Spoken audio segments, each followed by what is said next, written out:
Hi, I'm Tommee Profitt, and I'm going to share my dream tour with Digital Tour Bus. 3 years ago, in 2017, I saw Hans Zimmer live. He did a tour in the United States, and he had like a 13-person band, which was like, electric cello player, Tina Guo, and like lead violin player. He had some guitar players, some keyboard guys, percussionists, whatever.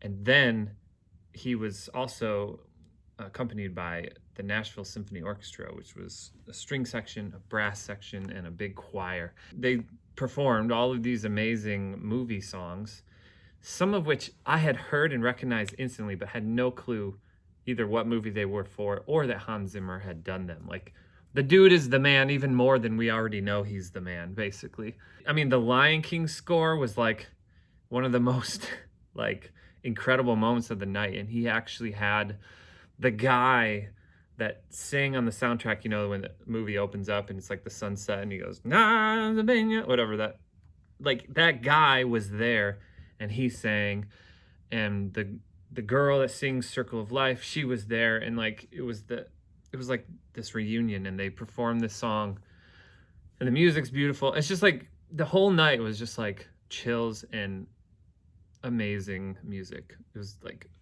dark and epic and big when it needed to be, and then it was also like just beautiful and subtle and just amazing music. So being a lover and maker of cinematic music, I would probably put Hans Zimmer 100% as the headline. And then there's other guys that have inspired me along the way, like Trevor Rabin, back in like the late 90s. I remember hearing all these movies, and I was like starting to become obsessed with soundtracks and scores and trailer music, which was Trevor Rabin did a lot of he did like the Deep Blue Sea score, which was, at the time, I was like, that is like one of the best melodies ever.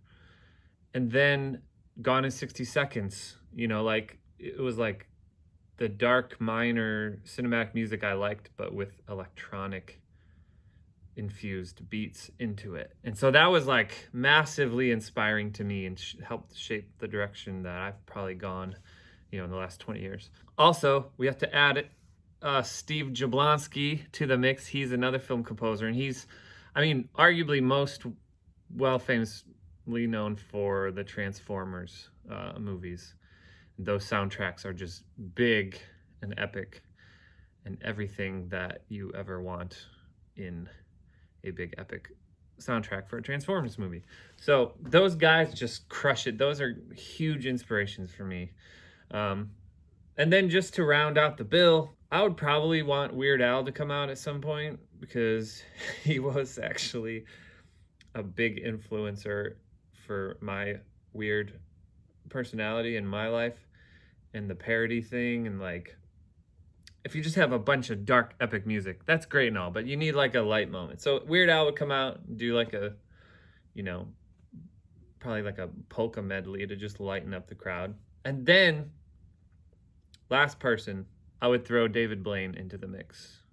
While not a music performer, he's a magician. I actually saw him live 4 years ago.